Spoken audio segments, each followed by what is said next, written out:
Well, I've always kind of liked just walking out in the woods, even as a little kid. That's kind of where I went when I had nothing else to do. It's always been my most, I mean, I always consider that as an inspiring place to be. But when I saw an artist named Andy Goldsworthy, he uses all natural stuff. He uses a lot of leaves and color to do his sculptures, but they only really exist in photos. You only really see them, they only last for a couple days or maybe even just that day. Like, I want people to go out and see it themselves. I think that's one of the big things that draws people out is like getting to stand next to something.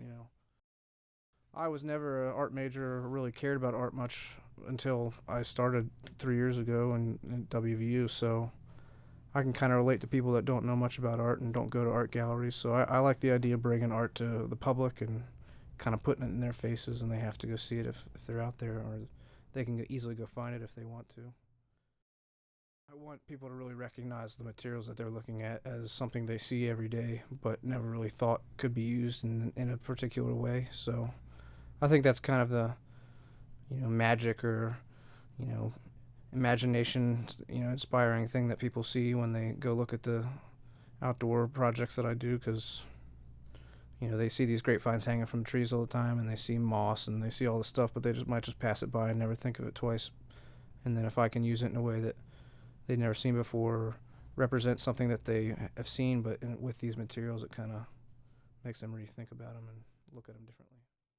For Earth Day, I'm going to do a big black bear up at Cooper's Rock again. They asked me to come back and do another one, so yeah, I'll be starting on that this week and be working pretty hard on it in the next 3 weeks. Hopefully, get it done in time.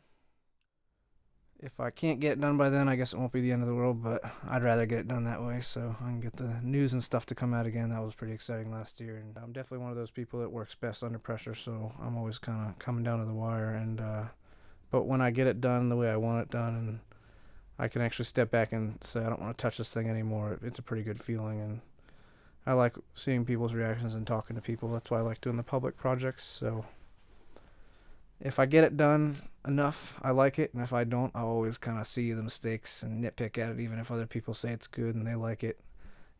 Artist is always their biggest critic. You're always going to criticize yourself the most, so it can be hard, but sometimes it's a pretty good feeling.